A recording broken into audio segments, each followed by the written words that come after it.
With 6 board members present, I know Susan's not going to be here tonight, so this is everybody. First item on the agenda is 2.01, motion to approve the agenda. So moved. Second. Is that you, David? Yeah. Moved by David, seconded by Brian, that we approve the agenda as prepared. Any discussion? If not, all those in favor, please raise your right hand. Opposed, same sign. Motion carries 6-0. Item 3, approval of the consent agenda. So moved. Second. It's been moved by Brian, seconded by David, that we approve the consent agenda. Any discussion? If not, all those in favor, please raise your right hand. Opposed, same sign. Motion carries 6-0. All right. 4.01 is receive comments from the public. We have had one couple sign up tonight, Carrie and Laura Toomey. Are you both present? If you'll please approach the podium.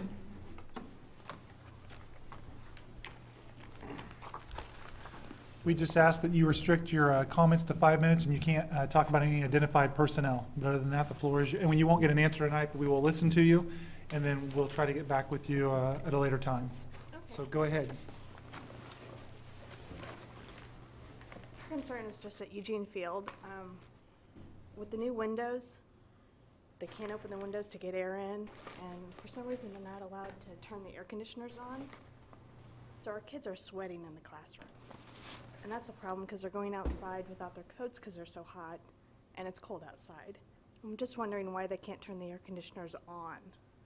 Or turn the If you heat down or knew something. Anything about that?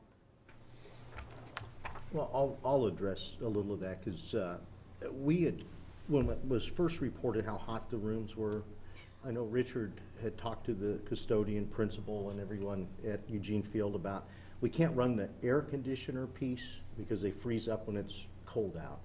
But most of those air conditioners, if not all, can pull the outside air in.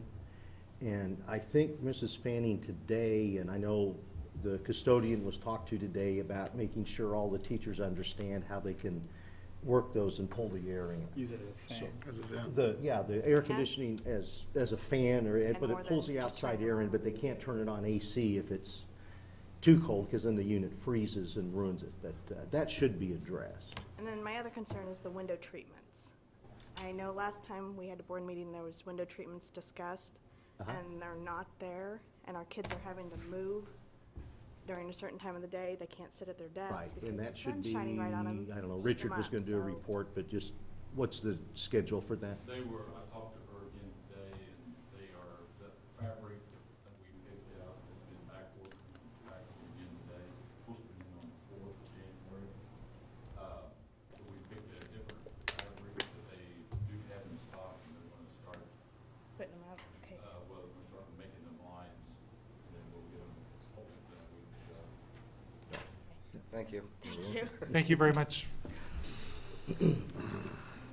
I don't think we had anybody else sign up for public comment, so we will move on to 5 reports and presentations. First is 5.01, and it's the adult ed presentation by Randy Kettler from Neosho County Community College.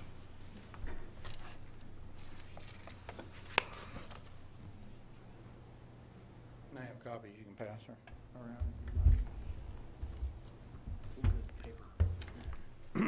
My name's Randy Kettler, and I'm the Director of Adult Education and our Center for Academic and Vocational Excellence on campus at Neosho County Community College. This is Brenda Crum. She's the Dean of Outreach and Workforce Development. She's my supervisor. So she'll chip in here every once in a while. I'm not going to spend a lot of time because you can read the slides. I don't know how we click through the slides.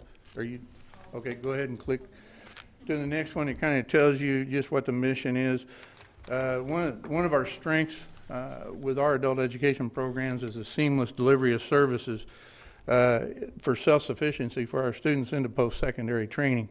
And then the third bullet on that is we decided we need to expand somewhat about 5 years ago when we partnered with Fort Scott Community College, and that partnership has been growing every year that we've been doing that, and to where it's probably one of the strongest ones in our consortium. So, and go to the next one. And then in July of 2010, we had the opportunity to be the lead institution for 5 community colleges, and that would be Neosho County, Fort Scott, Labette County, Coffeyville Community College, and Independence Community College. This was a challenge to start with, to work with so many different administrations, but as we continued to work with it, it actually helped us improve everything that we did. So by collaborating these community colleges and these adult education programs, we were able to maximize our services and opportunities provided to adult learners within our consortium, as you'll see in a slide that's here in a little bit. But one of the greatest strengths in our consortium lies that every one of our adult ed centers is located on community college campus. In Neosho, it's in the Cave, it's a Center for Academic and Vocational Learning. Fort Scott, it's Maximized Individual Learning Laboratory. At LCC, it's a Student Learning Center. And at ICC West, it's out in their tech building, which it's connected, and Coffeyville's connected to their technical college at Coffeyville also. So while we're able to do that, we're open more than 40 hours a week with our adult education programs, 48 weeks a year staffed with credentialed professional educators. All of our centers utilize state-of-the-art interactive computers and software. We have smart boards, Elmos in all of our classrooms, and we provide an educational environment that's conducted for learning. So students have that at their fingertips. All right, then we go to the next slide. I'm not keeping up with the slides probably. Are you watching me? All right. Our programs provide small group instruction. Our class sizes are fairly small, 15 or less. And because we're on college campuses, in the learning centers at each one of these campuses, our adult education students have access to regular college resources like tutors that are available up till 8 o'clock, 9 o'clock at night. They have aptitude tests and interest tests that are available to college students. They're available to adult ed students. So if you're on any of our campuses, you won't be able to tell our adult ed students from our regular college students. They actually get college IDs. Mm-hmm. So they are for all intents and purposes, we recognize them as college students. Right. Programs encourage each individual to determine their desired outcomes. They work with a transition counselor. There's a transition counselor that meets with them during orientation to help discuss what their goals may be, what they want out of their education. Some of them we're getting more and more individuals all the time that already have high school diplomas that need to increase their skill levels to be competitive in today's job market. But we still get a lot of individuals that are working towards getting their Kansas State high school diploma. So we in Southeast Kansas work with Kansas Works. We realized here it would be with Heartland Works. Brenda and I both have a good relationship with Chris Kitchen, and I believe that we can build that relationship the same as we have in Southeast Kansas. Because we're located on a community college campus, the transition to vocational and other post-secondary classes is easier because the students are already accustomed to being on campus, and it's not really a transition to them. They're already there. Then when you get down, our strategic plan is simple. We want to build and maintain a network of centers that provide uniform, quality adult education services in the most cost-effective manner possible, and give them the education they need with the attention they deserve. So what did our data look like? And what I'm going to, the next one on ours is, when you see the data, those are the 5 programs that we're talking about individually combined, but when we were individual centers. After we become the consortium is the second column, and you can see that we gained in every area. So by becoming the consortium, we made everybody stronger. It made us look at policies and procedures and put policy and procedures in place that made uniform delivery. What's new for the new year? Our governor has articulated a new vision of advance the economy is by educating the people and bringing in adult education into that model. And what he's done and what they've brought it in is what they call AOK, which is Accelerating Opportunities for Kansans. And they're wanting to work with adult education students to get them concurrently enrolled in vocational programs while they're working on their skill deficiencies so they can have a marketable degree when they complete both. So when they hit the marketplace, they'll not only have their high school diploma or have the credentials they need to be successful. 8 Kansas community colleges and 1 technical college were selected to participate in the completion of this grant for the Accelerating Opportunities. Neosho County's consortium was one of those that were selected, and their focus was on advanced manufacturing and healthcare. Neosho County decided to, and its cohorts was going to focus on CNA, CMA, medical coder, HIT, LPN, RPM, first responder, EMT, and firefighter, but we're adding, and Brenda can tell you a little bit about the manufacturing part because we have a, you want to tell them about Spirit? We will be adding manufacturing to our group of technical education clusters as well because Spirit Aerostructures just came into Chanute, so we are developing that. And what this means is every time we have one of these technical programs going, whether it's a nurse aid class or an EMT class, we will do testing at the beginning of those courses to see what students qualify for adult basic education services. If there are any students, even one, in that class that's eligible for adult basic education services, we will put a facilitator in that class to make sure that that student is successful in getting the adult basic ed skills that they need as well as the technical skills. So. But what they're finding is even we have the first class of Spirit that came in, every one of them qualified for adult education services. People who'd been in the marketplace, they had been right. Dislocated workers from Haldex and other manufacturing companies for 20 and 30 years. You go back and test, and I probably would too. If I took a math test right now, some of those skills I don't use every day. I might need a refresher. Well, some of these folks are the same way. So we found that we're going to be able to bring their basic skills up at the same time that we're providing another skill set in riveting and aerostructure manufacturing that's different than their previous manufacturing skill set. Because they need the math for the blueprint reading. And those students that are in the adult education component of that are thrilled to death that they're getting that because they wouldn't admit that to an employer. But they'll come in and talk to us and go, oh, we're so glad we're getting those skills because it's going to help us be successful in the marketplace. Okay, so what can our adult education program do for you? We can extend Neosho County's commitment to your community by providing uniform quality adult education services.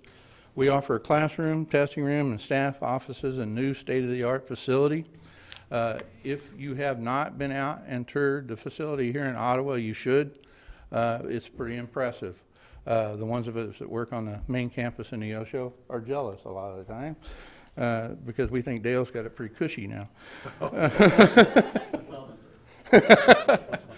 So we provide quality instruction through credentialed professional educators, which all adult education programs do. But we make available benefits that of a regular college student, such as the additional facility hours for studying, tutor, access to computer labs, printers, library services, and scholarships that would be available to regular college students. We deliver the seamless transition into post-secondary because they're already there and they don't necessarily see that it's a transition. We ensure that allocated mill levy funds stay in Franklin County by funding professional staff with those mill dollars. And we invite Ottawa to become a part of an effective industry-recognized educational practice to help create a premier adult education program consortium. Yeah. And I will just mention, we just learned last week that the Ottawa Center, our Ottawa campus, received a National Bellwether Award, which is issued to colleges throughout the nation for the design and implementation of the Ottawa Center. So we're very proud of that. When that 52,000 square foot building was designed, it was designed with adult basic education, offices, and classrooms in the Learning Center.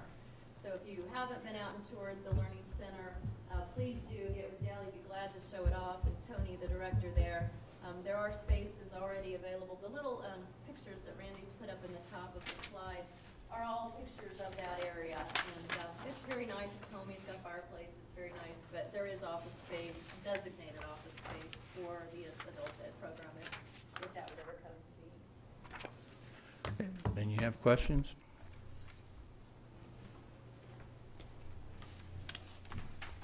So, I mean, there is room ready right now that if we put our program in there, there is available computers. I mean, there's enough desks, I mean, square Absolutely. footage. I mean, not, it Yep. won't, you want the displaced college students or that, they won't be competing for space? No, You know, sir. a couple of years ago, when the adult ed grant was being revised, and we were designing the floor plans for this building, we saw the potential for possible growth there. So those were furnished and those were built into the design of the original building. And I did bring a sample, if anybody wants to see it, of our MOU with like Independence Community College to show that the money that they put in and then what they have to provide for us to do the adult education services. I mean, it's basically the same. I just happened to grab Independence's. I think it'd be good to look at the accountability documentation and how we report the funds and that activity to look at the next steps to see, you know, how that works with the other communities and other funding. Now, do you have any other counties funding, but like the $500,000 here in Chanute or? Yeah, Independence puts in approximately $63,000 a year. Coffeyville puts in about $32,000. Labette puts in $48,000, and Fort Scott's about $40,000. So we could look at some of those accountability relationships, the agreements and. I can show you them. I brought one tonight, and I can leave it here, and you guys can look at it. Yeah. Or make copies, Yeah, Dean, or I'll scan it in. Yeah, leave it with me. That's PDF great. file would be great. We get it to you, Dean? Yeah. I have a question. A lot of times we here at our adult ed center has kids that needs their GED, but they are working on a level, second grade, third grade level. It's going to take them a long time to get to, you know, what do you do with that kind of a student? What will you do with that kind of a student? It'll take that student a long time to go through. Yeah, we still work with those students. With a tutor? And tutors are available there to work with them, absolutely. What is the cost? There's no cost. Well, we could charge a $25 fee for adult education for anybody to go through our program. Per what? Per student? Per student? I mean, For as long as it takes. now if that student decides to leave and is gone for 6 weeks, yeah, they've got to pay that $25 fee again. It's about Continuously enroll, it's just a one-time. one-time fee if it's continuously enrolled. How much of the instruction would be just on computer?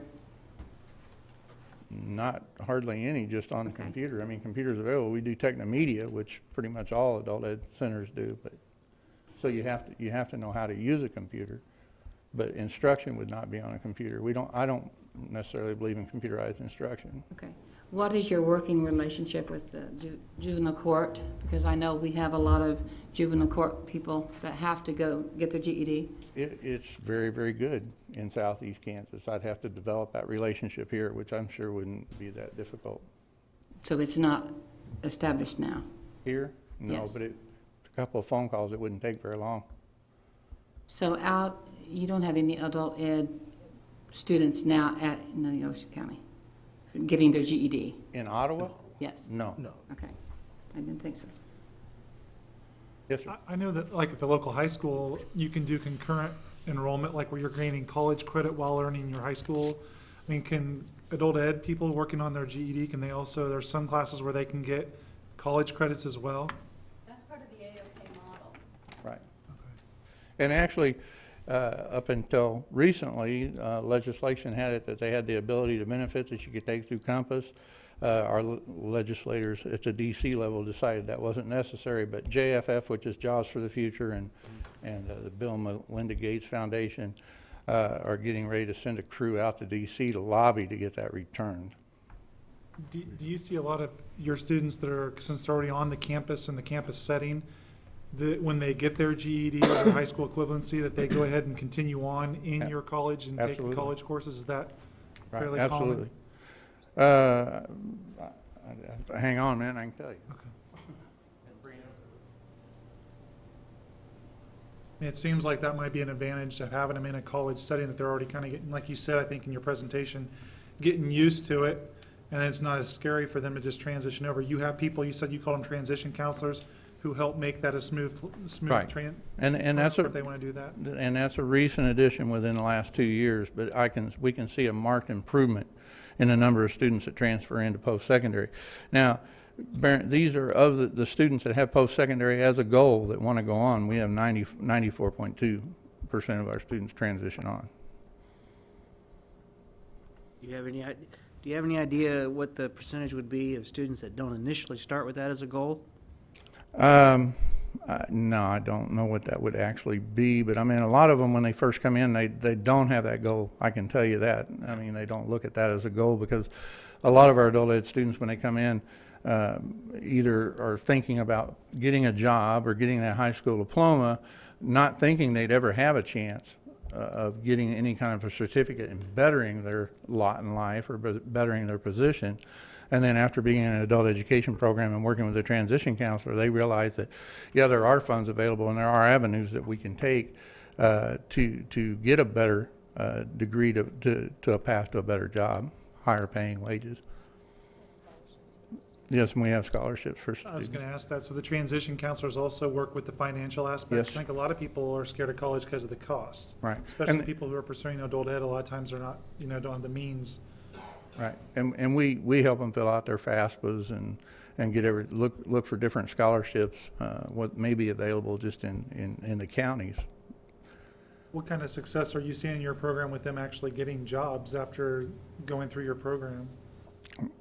Again, those that have that goal of entering employment, I know these are kind of cloudy goals maybe, but of those that have that, 88% of them enter employment. But that's of those students that have that as a goal. Do you see the location of where you're at? It's a beautiful facility and all of that, but do you see the location being a problem? Because here, they do not have gas money if they have a vehicle at all. A lot of them don't have gas money to get even downtown, let alone out there. No, I don't see that as an issue How whatsoever. why wouldn't it be an issue? Because it is here. Because if a student wants to do something, it's a matter of, get me on my high horse a little bit, it becomes a matter of want to. There's excuses for everything in life, but if you want something and you want to do something with your life, you'll find a way to do it. A 16-year-old pregnant girl that is living on someone's couch, has no money at all, how are they going to get out there? Walk? She would find a way to get out there. In my experience, and I've been doing this for several years, my experience is if they want to do something, in other words, if she wanted to go to a concert somewhere, even though she's 16 and pregnant, she'd find a way to get there. So if she wants to make herself better in life, she'll find a way to get out there. And we do have some funds for gas that we can give to individuals if it's an absolute need.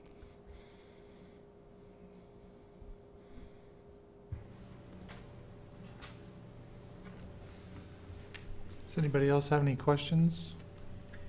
One question here. What ages do you allow in the programs at the other schools? 16 to 16 on. They have to have the compulsory school attendance form signed if they're 16 or 17.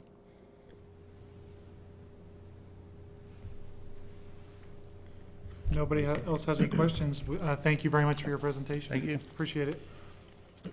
Just send it electronically, Dean. Yeah, well, Randy, if you could leave that, well, actually, if you just hand it to Brian back there, I can get it, and that would be great. Thank you. All right. 5.02, the Click It program. Scott Schultz. For those of you that don't know me, Scott Schultz, I teach 6th grade science over at Ottawa Middle School, and I kind of brought over a program that we've put into Ottawa Middle School and kind of give you guys a glimpse of what we're doing as far as some testing stuff that we've been working with. So I'm going to pass out a clicker. Anybody that wants one, we're going to take a little quiz. I know you guys probably didn't study, but... Are we gonna get a ticket? Probably If we don't click it, Sorry. Little highway humor. Thank you. yeah, probably. Well, this is kind of cool. It is. This is. it's a calophone. No, I'm not gonna. So I guess I can call California with this? Calophone used to make record players. Really? Yeah. To make what? He used to make the record players. Remember the old turntables in the old classrooms, the old gray ones? Really? With the All speaker cow built in. phones. I didn't know that. Were all caliphones. And only you would know that. Yes, that's true. Well, Marge might. Watch it. She's claiming not to be as nerdy as me on things like that. Oh, not to be your mother.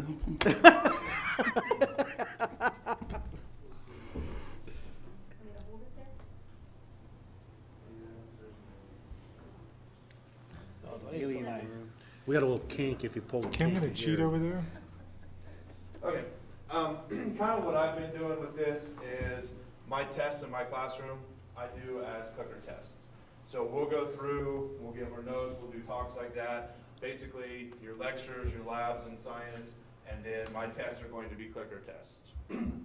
One advantage that I've seen giving the clicker test, A, the kids absolutely love it because they have this little thing in their hand and they either think it's a cell phone or remote control, they just absolutely love it. The other thing is, everything's up on the board, they're not using a pencil, they're not using a pen, they're clicking in their answers. Something that I really enjoy as I give the test, on the side of the board, I would put -1, 97%, -2, 94%, and I go all the way down to 50% basically. And I tell the kids, when you know that you miss one, because as I go through, you'll see you get instant feedback on your test. And as you know that you miss one, you put a little tally mark, and then as they walk out that door, they say, oh, I missed 4, I got a 84%. As they leave my room, they know exactly what they got on their test, they know exactly where they stand. Another thing as a teacher that I like is when the test is completely done, or even during the test, I can see if we get to question number 4 and 2% of the kids get it right, 98% guess B, I'm looking at that as a teacher as going, okay, either I input the answer wrong or we didn't cover that correctly, what really happened there, and that's a question that I can throw out immediately. So just kind of some instant feedback that I like to kind of go through, but I'll let you guys look and see what it is. If this works. Hit OK. So, that's right. Okay, who is the fastest mouse in Old Mexico? And you have to point it down here to the top part. I don't even know. How do you know if it's answered? You know if I answered it. How do you know There if you you answered it? Okay, you know if you answer, your number's on the back of the clicker, and then if your number is red, then that means that you have answered. And then you can also change your answer, that's another thing the kids do, is whoever number 1 is, if you click it again. Not working.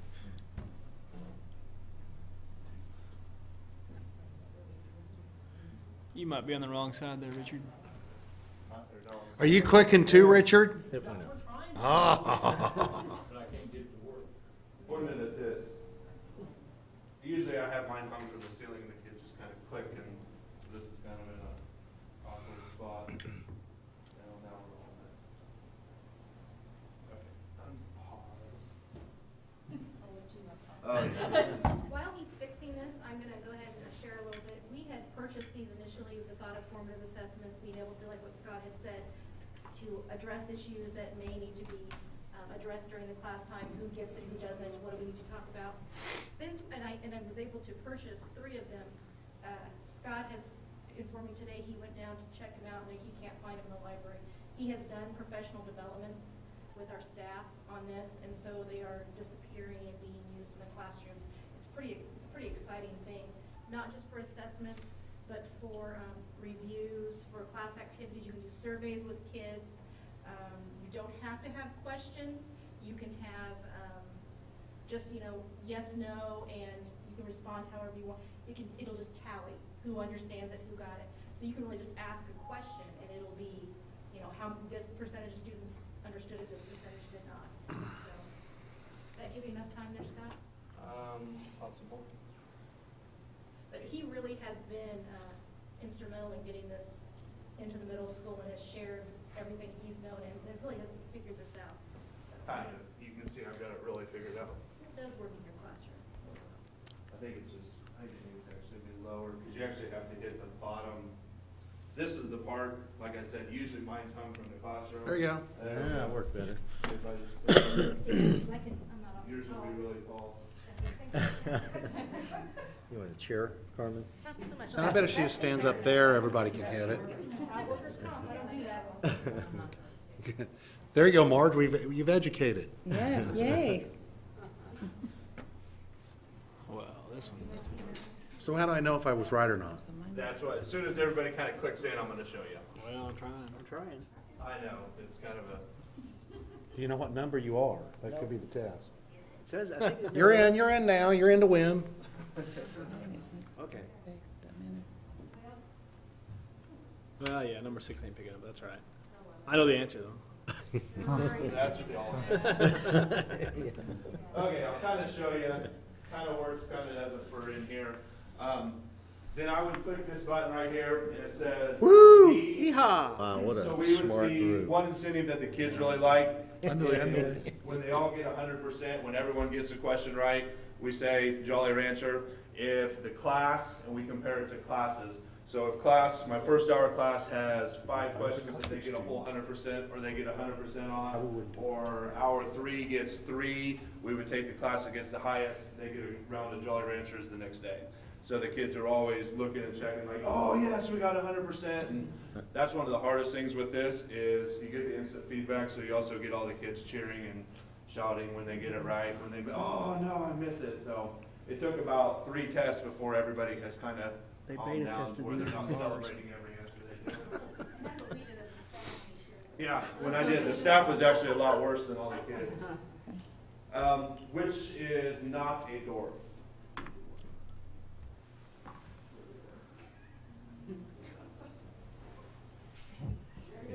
You got that one wrong. What? You got that one wrong. There, man. Yeah. You know, This could be fun at a party. I give up. No, that's all right, though. He's from California, so he's I still know. confused. Darn left coasters. Which one? Straight up Ryan's. Oh, thanks. I think it's yours, actually. Might be a battery. It could be. Well, This, that's not, I usually use set number 2, so this isn't my set. Set number 2. I So you have to want replace the 18 now. battery, do these charge there up you go. somehow? replace them. They're like little watch it was a batteries. clicker. But I've had my set, I've given 8 or 9 tests, and I had 3 that kind of came and they had problems, and I have never used those 3, and I haven't had any problems with any of them since. Okay? Woohoo! These are on base for a Jolly Rancher now. Okay, who is Scooby's nephew?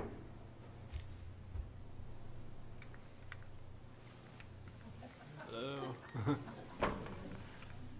Darn it, get Carmen, taller. hold it up. Remember, you're going for the bottom of it. Oh, there we go. Hold it up higher, Carmen. Over here. Yeah, I'm good. Scooby-Dooby-Doo, where are you? Okay, and then, I don't know if I mentioned it before. I didn't know we were but gonna if have you so much would, let's say you hit D and you decided, oh wait, no, I want to change it. You can actually click again and it'll change your answer. It'll show a light bulb again, so it'll change it. And then if someone wants to hit a random button, someone want to do that, just a E or something like that. No one wants to be wrong. No one wants to hit it. See how number 5 or 7 now is going to say it's yellow, so I know that they didn't pick something that was even a choice. So as for me, I would look at it, I've got the roll, and I say, hey, Johnny, you know, you accidentally hit something that you didn't, let's fix it. Another thing that a lot of the teachers have had concerns about is the timing. The kids get nervous with the timing. My kids don't even notice that the timer's on. They're just ready to click and move on to the next one. If someone is taking a long time, I can see that as a teacher, walk over, look and say, hey, you know, number 7, walk over and say, you doing okay? You know, do you any questions or something I can help you with? Or if they're just kind of looking out the window and seeing the trees blow. So. Okay, that one is A. So now we're on base. According to the movie, where did Rudolph end up living?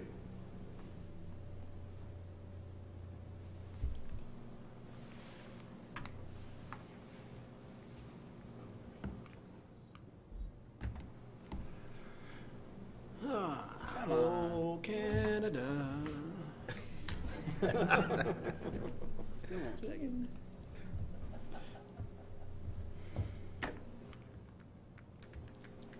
It's not working like the record players used to. There you go, you're number 8. No, I'm one. Are you moved?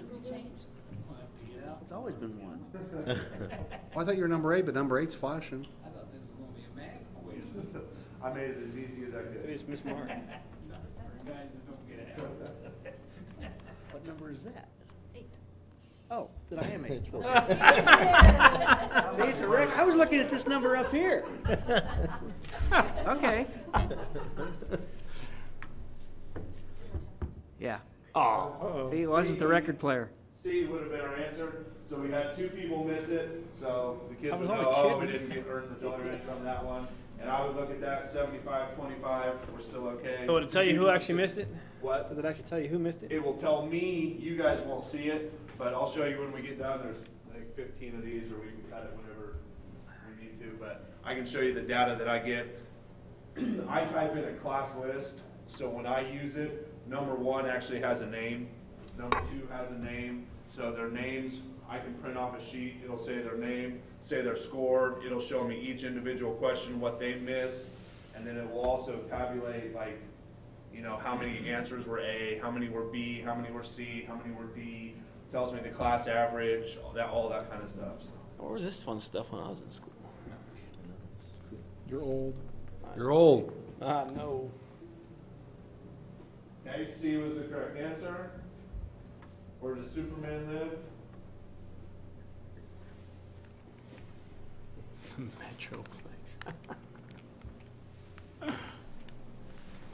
Quit moving. I'm trying to get over here with these, people got issues. Record player still not spinning? Nope. This is the first one to light up, he just doesn't know.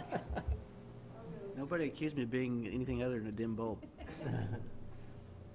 And my understanding is that the kids all have their same numbers. When Yes. they come in and they always pick their same clicker. Yep. So they know that they're number 4 at all times. Yep, they'll always know their clickers, and another teacher and I share a bag, and she's in the same hall, we have the same class, rotating through, and so they'll go from my room to her room, and they'll know they have the same exact clicker, same setup, same type of thing, so. All right, A was our correct. Who is Mickey's girlfriend?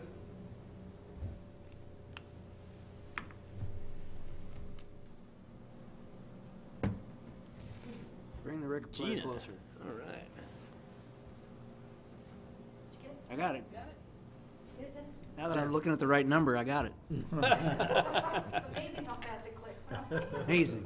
B is the correct answer. Who is not the nephew of Donald? Chop suey. Yeah, the Oh, big there's a threat is demerit. we'll talk during this, we'll just go ahead. You're and use the cheating. pencil and their See, you're time. you're cheating. You're gonna be kicked out. You're gonna go to the room. If they talk out, you threaten to get paper and Yours pencil isn't out. huh? working now, is it? And they just was immediately before. stop.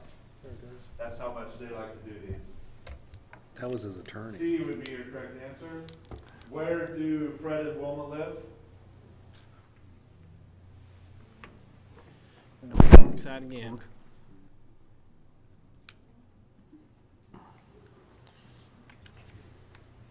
Quit moving. No, I'm trying to. Does that work yet?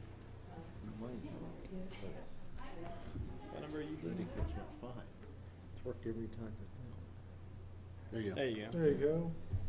You gotta make the light flash. Okay, D was your correct answer. Yeah. And then this will be the last one. I'll kind of show you what our data looks like when we get done. His boy. That's a pretty big clue there. Yeah. Kind of singing there, Brandon. I like that. I hope you answered. Yeah. Had to think it out. Yeah. You guys good over here? Everybody else? Well, I was actually thinking of that Culture Club guy. I used to watch that all the time. Boy George. Yeah. That's the first thought I had for George. Yeah. See? B would have been the answer. The only one. Okay, and then go through.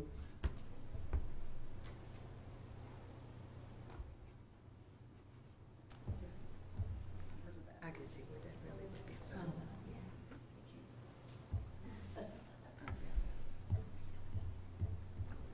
Okay, then that would be all of the data that I'm able to receive. Oh, those are my made up things.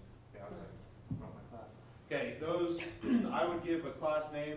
Yeah, you can see they're all assigned their clicker. It would show you the score over here on the side. This person got 9 out of 9, and it kind of goes on. You can see the red ones are the ones that were missed. You can see the blank ones would be the ones that we didn't get in at that time. So you can kind of go through, see all that data. When you print it out, it gives you, I don't know if it shows you on the computer, you can do a lot of graphs and stuff off the computer. When you print it, it actually gives you the class average. It gives you, you know, the total time that it takes if you were to have a timed quiz, those types of things. It just gives you a lot of information. The median, the mode, all that kind of stuff, and it just prints it right out there for instant feedback, instant results. So.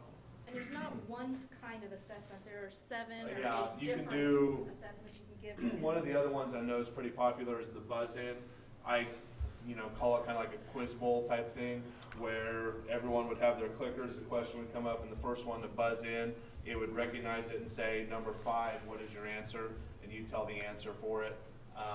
The other one, there's a knockout one, which I don't really like. That one. Yeah, That she was thought good. she was really good at that one, Well, but who was good at it? I don't like Math. the knockout because if you miss one question, then you're out. If you have a 20-question study or review and you miss question number 1, what are you going to do for the next 19? And to me, that's sit there and get in trouble.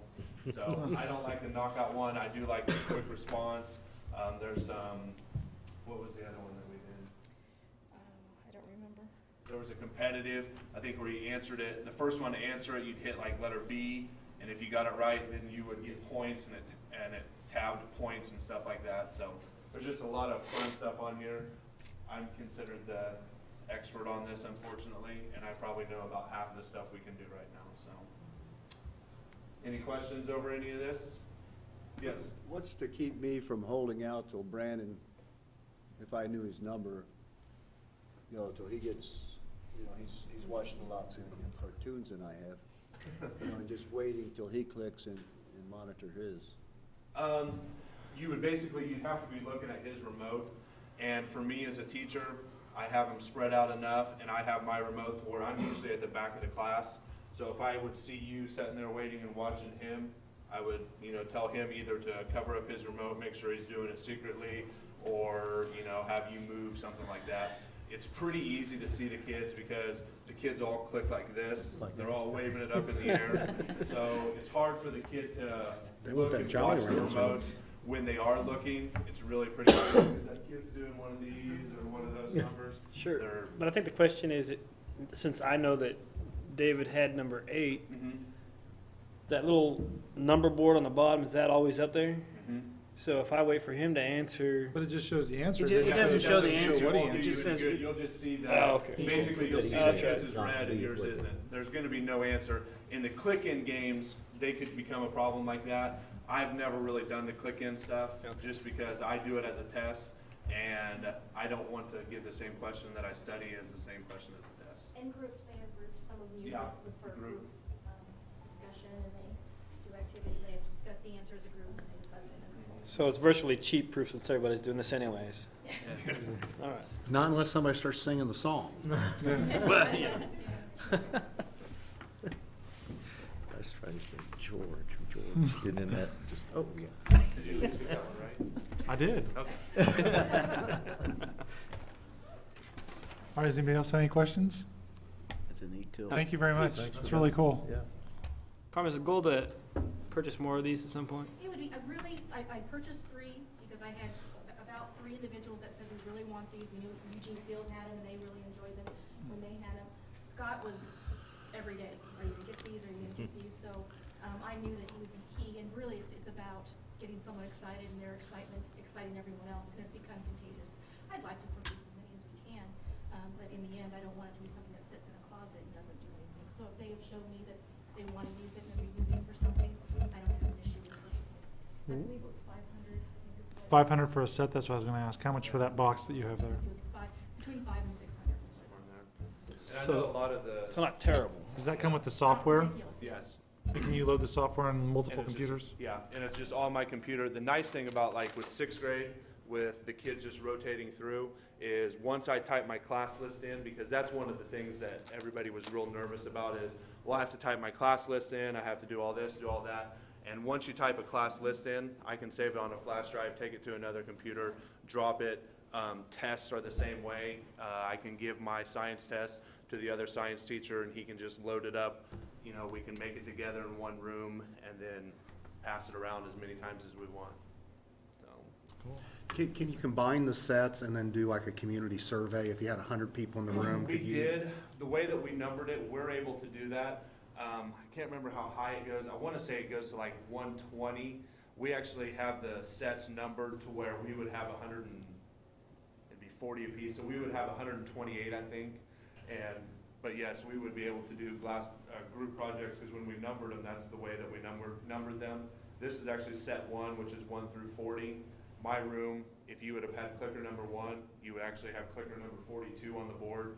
Okay. So that's why I didn't bring that one.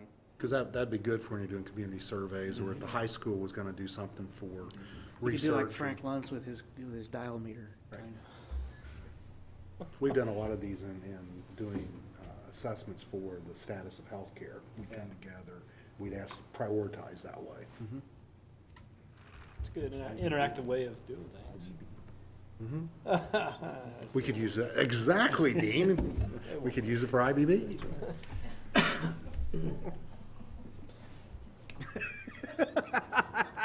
You can push a button, Marge.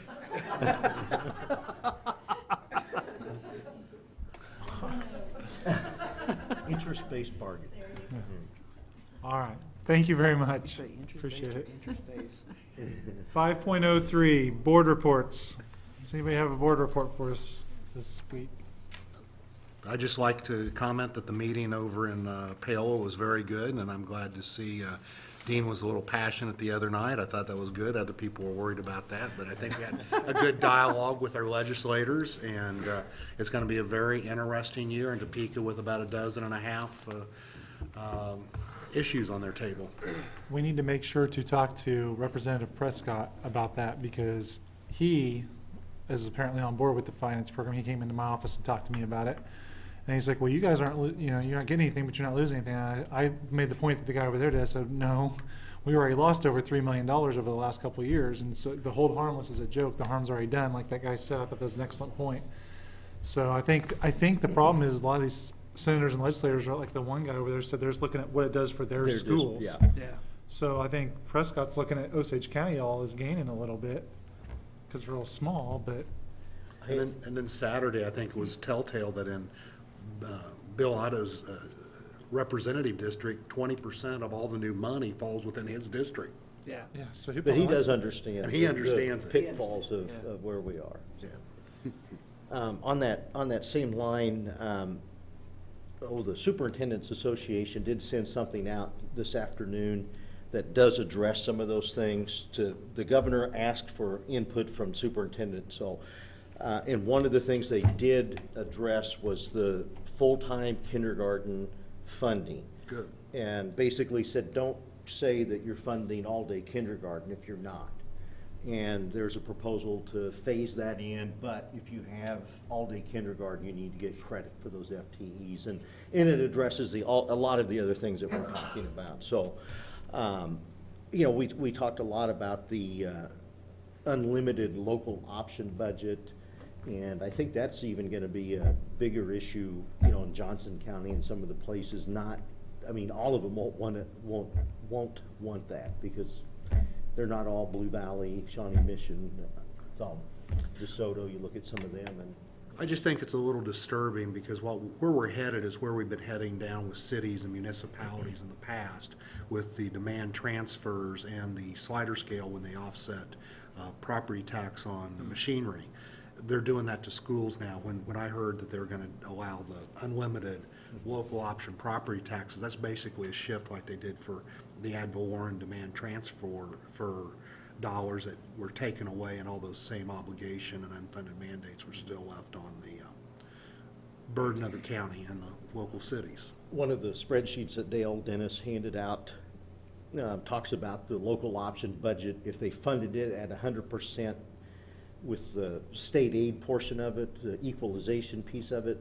Right now, it's at 85.7%. If it was 100%, like it should be, our mill rate in the local option budget would drop 3.22 mils. And some districts are twice that, 3 times that. I mean, it's a huge. In other words, if they funded the Yeah, instead of just dropping the weighting, or how much they actually fund, you know, what we receive, if it was 100% of what it should be, then our mill levy would be 3.22 less, which is huge. No weightings, that was one thing they talked about a lot. I did get something today, and I don't understand it all yet, but on vocational, they're gonna do with the weighting. And the way I read it, and Brian helped me if you understand it more than I did, but give that money to the regents for vocational funding. And I don't know if that means that the only way we would get money if we have kids doing like dual credit type classes. And I see it helping the regents. It would pay for transportation, tuition, and there was a third, and I can't think of what it was, but public relations or advertising. But I don't see it helping a school district unless I missed something. But like I said, I got it late this afternoon, and Dale will, I'm sure, have a run and talk about it. But So basically, they're probably looking at shifting us from having our vocational program within our 4 walls to shifting that to the technical college, like the Washburn Tech, the Flint Hills Technical College, and partnering ship with those. that's kind of the way I got Is that it. So, Really pushing articulation agreements with post-secondary. And there was a provision in there, if you didn't have a vocational program within 30 miles, there was additional funding. It was very confusing. yeah, I'll get more information, but what I received was, it didn't sound like it was going to add any dollars back into our budget. Do you suppose that fits in line with that AOK Yeah. thing they were talking about? I think so. It's looking at jobs training and Yeah. skill sets for the Jobs Ready program for the, And feeding that all through the region system and so stuff. it trickle down to the junior colleges. Yeah. Yeah. Did anybody else have any board reports? I attended the inaugural meeting of the induction ceremony for the new music honorary at the high school, which was kind of neat to see. I started one of those when I was at Wellsville, back when that was just barely getting started, and it seems to have grown a lot since then, so I was really tickled to see that. They inducted, I think, 30 students in that new honorary, so. Good. I'll talk a little bit more about budget if no one else had a report, board report. Move on to the superintendent report then, 5.04. A couple other things. We talked about how much we've cut the last couple of years. And the statutory student or base state aid per pupil should be $4,492. And this year, the funding, and probably next year, it's $3,780. That's $712 difference than what it should be. So, you know, again, when they talk about hold harmless, if they went back up to the 712, then I'd buy that. But it's far from being held harmless. We did have our audit. I don't have anything. I'll send this out and probably put it on next month's agenda with the spreadsheet. But our audit came back, and we are $7,838 under what we published. So very, very close. Looks like we won't have to republish general fund budget. I don't know, I think that we may not, vocational possibly, we'll see how some expenditures go, but that'll all come later in the year. But we were real close on what we projected. The thing that we have to be mindful of is our total enrollment, FTE, not any weightings, but we dropped about 23 FTE just in that column. We made it up in some other areas, which we won't be able to after next year. But we'll be using, 3-year average and those things. So hopefully our enrollment will, come back up. And again, that includes future visions and some of those things. So, it's a little deceiving, but. Was there any category that just stood out of the 23 on the front end of the FTE? Was it future vision? Was it a We grade lost a class? few or- in future visions, but I'll have to look, Dennis. Okay. I'll I was just I'll get curious that. if there was a I have trend. I have the audit results and things. Vocational numbers, I mean, this is what's kind of sad. We increased over what we published, went from 33.3 FTE to 44.8, so big increase, 11 and a half students in our vocational funding. We have that many more kids enrolled and taking classes that qualify, so that was good news. Transportation, we published 93.5 FTE and ended up with 99. Out of our head count, from what we had turned into the state, not what we published, but what we turned in off of our SO 66 or 18E, the data that's all entered in the KID system, number of students, we were 5.1 less than what we indicated on September 20th. And we knew one of them, well, actually a couple of them, I think one from the middle school that had left right before the 20th, and that person was still in account.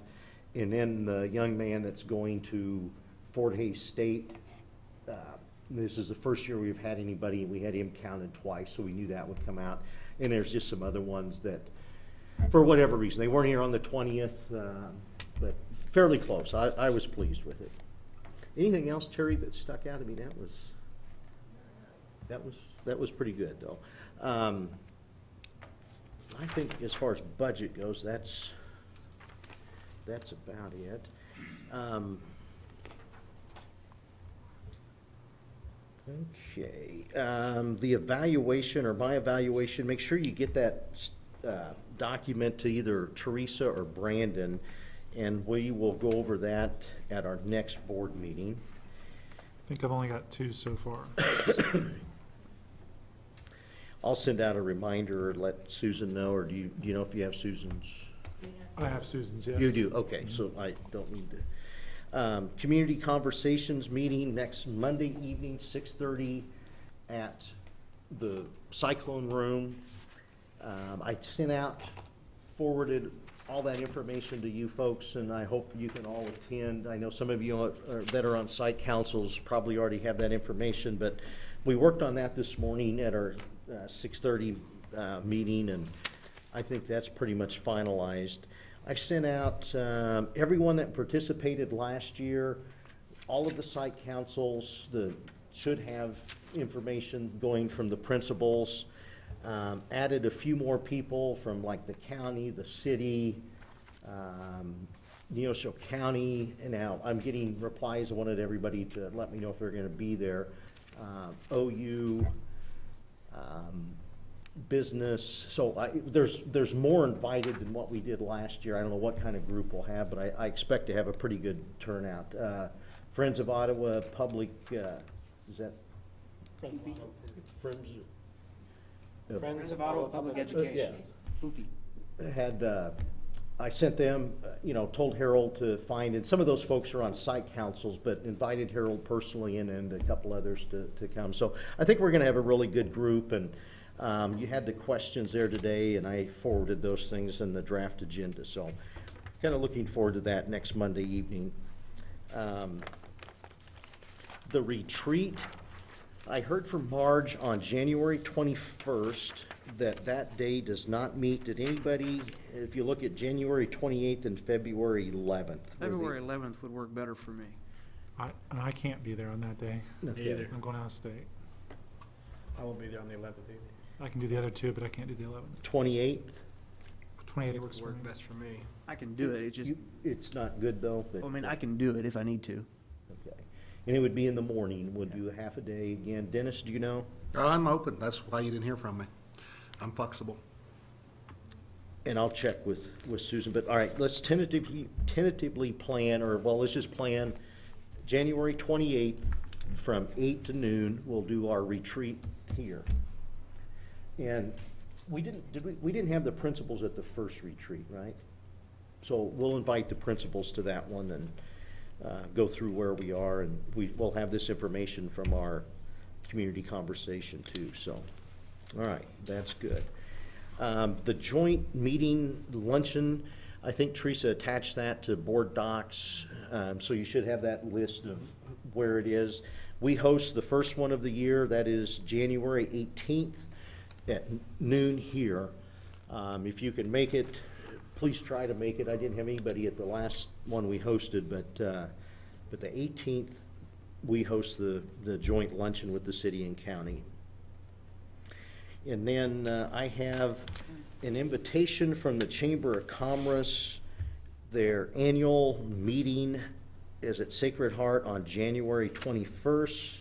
Starts at 6:30. They have their silent auction. That's when that starts. The event actually starts, the banquet, at 7:30. Anybody know now? And I'll turn in the card. You can't? I don't know yet. Okay. Anybody know or want to go? I'm at workman's comp meeting Okay. that day. And that If you night. want to attend, or, check your calendar, let me know pretty quick, and I'll turn in this. It's due pretty soon here, so I will get that turned in. Let's see, the high school is talking about trying to find a drug dog service. I know I don't know if they've talked to Franklin County yet. I know Ryan or somebody was gonna make contact with Franklin County, and if that didn't, Osage, and then there's another program, and I don't know, we were gonna talk to you about Osage if they have a drug dog program, but a program where we can not periodically schedule times to come in on a regular basis and go through the schools. But there's also a service out of Oklahoma that several area schools use, and if you set it up kind of the same time, it's cheaper. I think it's like $300, Rick, does that sound right? $300 for a half day plus expenses. They're out of Tulsa. And then the expenses you would share with another school that they did the same day. Lewisburg uses them. I think somebody else in the league does, and we'll talk at our league meeting on that. But we have several They could options. do that for free? Well, that's what we're checking. Franklin County has 2 dogs. Can't they do The that for Sheriff's free? Department has 2 dogs. If we can get them scheduled and those things, but that's what we're checking now, yeah. I prefer Franklin free. Do what? I prefer free. Well, we all do, Absolutely. so. And we've had them in the past, they've come, it's just hard to schedule them and get them to come in, and their dogs get tired. We did get through like half a building and the dog gets tired and they start hitting on everything. And it just didn't work well. I think that was one of the issues that came up with the high school as well. We've used it in the past, they've been very. They have multiple dogs in that they bring in? Franklin County has 2 dogs. No, I meant That's- the service. If they get tired, if one dog gets tired, do they have more than Yeah, one dog? I in? assume they do, but I don't know much about it. I It just, varies, and again, you don't want them both tired out coming to a school. You have your other. And I don't think the sheriff's department does vehicles. I think that was one of the issues they wanted to move the vehicles in the lot as well. we're checking it all out, but We're- that's something that, yeah. Have we talked about that or saw our policy on, or did I miss one from last board meeting? No, We haven't brought we've that done up. it in the past, we just Okay. haven't done it for A while. because of the scheduling issues, so, but we're looking at that again and gonna get Who the did we use in information. the past? Sheriff's department. We have in the past, I don't think. We've struck out with them in the last 2 years. So that's why we're looking, but we'll see what we can find, and I don't know if there's other agencies when they train, and again, you get into the legal aspects if you're training, but practicing, I don't know what the term would be, but anyway, we'll bring that back after we get all that information, but that's something we're contemplating. And that's my report. I believe that's everything.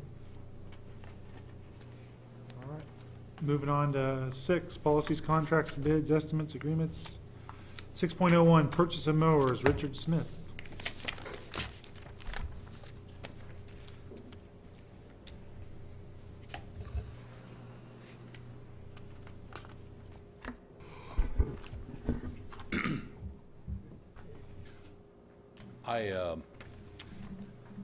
I do want to cover the mowers and the lighting at Garfield and here at central office.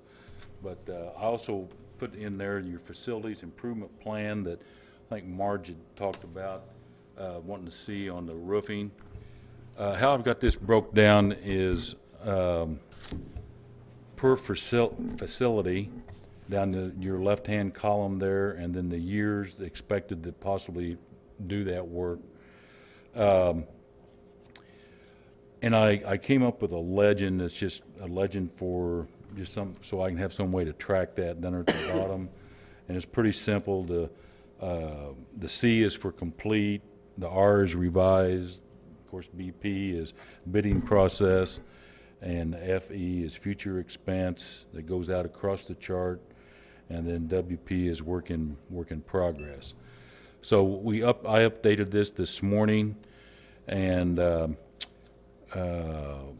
as you can see, the things that are marked in C there in your left-hand column are things that are complete, and we have completed quite a bit during winter or this Christmas break, and as well as our other work orders and stuff that we completed during break. Is there any questions on those, or do you want to go? How you coming on your concrete? Haven't started them. He had 60 days, and he's a little over 30 now, so we'll see. Hopefully we can get started on, he can get started on that fairly quickly. Yeah, we had some good weather. Beautiful weather, beautiful concrete weather. We'll wait till it gets about zero. Yeah.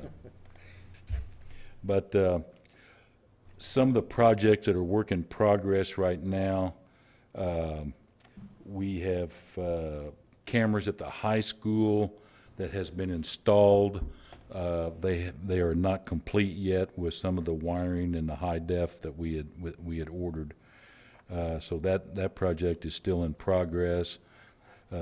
His equipment has been back ordered the last few days, so hopefully that gets completed fairly quickly.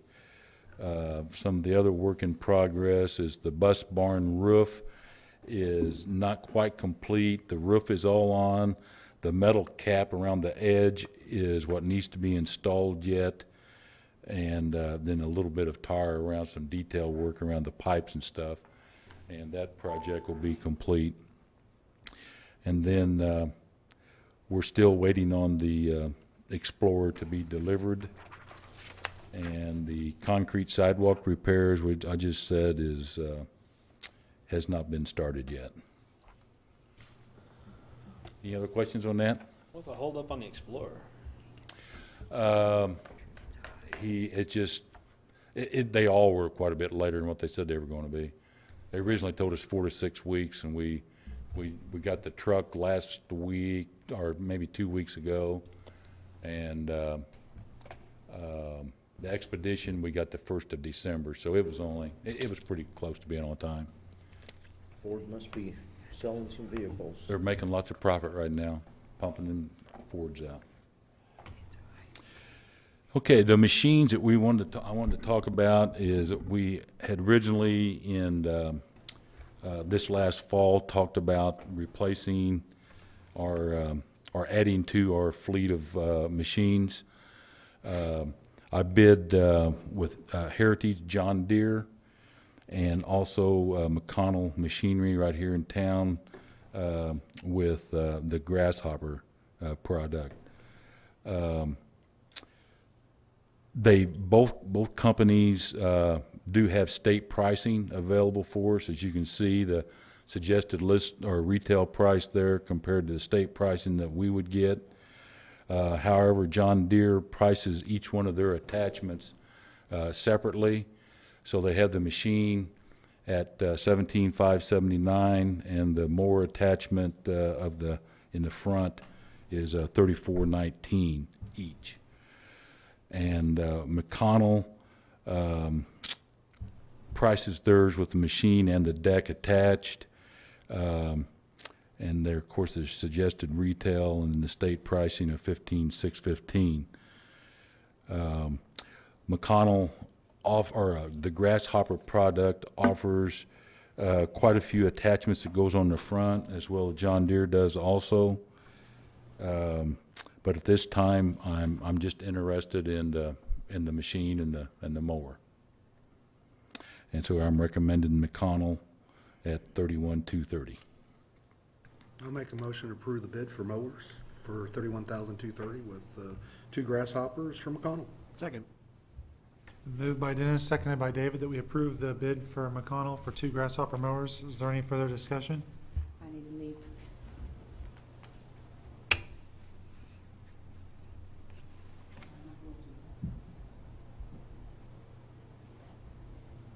If there's no further discussion, all those in favor, raise your right hand. Opposed, same sign. Motion carries 5-0. Okay. Thank you. 6.02, approve lighting bid for central office in Garfield Elementary.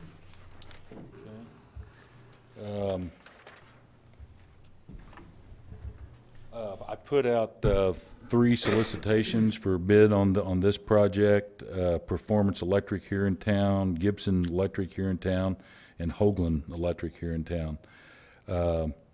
They came back at Garfield with per our specs, both people that presented bids bid at per specs, and Gibson came in with the lowest bid of $12,819. So we're recommending Gibson for the Garfield School. Here at Central Office, same 3 was given solicitation, and again, Gibson was the low bid at $18,890, and recommend Gibson Electric for those projects. Wow, that's a big discrepancy in those prices, huh? Pardon me? So that's a pretty big discrepancy on those prices. Yes, yes.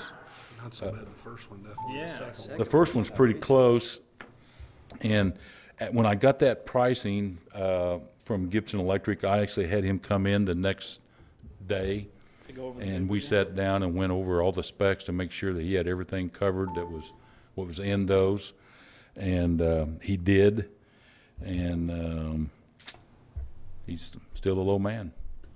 Richard, will that take care of city permits and everything we need to do with that? Well, that takes care of electrical permits. If we can do it that way, then this will be our final cost. If the city requires us to do a design on it, then this is just part of it. Any idea what that may, if we have to do a design and all that? I'm guessing probably $4,000 or $5,000. Is it worth checking with Performance to see if they did include the design cost in their bid? I did, And and they did not? it did not. Okay. It was only electrical permit. But these are the low, The low voltage. not the low voltage. Just like we got at the middle school, that the ones at Garfield are, you can see on here, the ones at Garfield are 12-foot poles that hang over top of our sidewalk that will light the front of our school sidewalk area. And the ones here at Central Office are more of a parking lot light. They're going to be 20-foot poles across the front here and then down this side, as well as 2 175-watt wall packs for this south entrance over here during evening business. Before, I guess if they approve this, then you'll have to go to the city, or we'll have to go to the city and see what the Well, requirement what our plan is, in fact, I talked to both of these contractors before, or right after the opening, and the way they're going to approach it is like they do any other electrical project. They're going to go to the city, pull the permit, install the stuff. And then if the city wants to do something different, then we'll have to address it at that time. I'm sure, Richard, there's on a former plan some dots on where the lights were supposed to be installed that were planned there in the future, but due to budget concerns, we didn't have any way to complete that till now. So I think you're okay. Okay. You're the man. You're positive.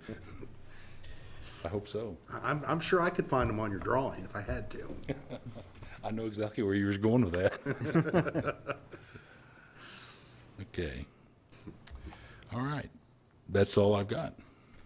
I'll make a motion to approve the lighting bid for central office in Garfield for Gibson Electric for a cost of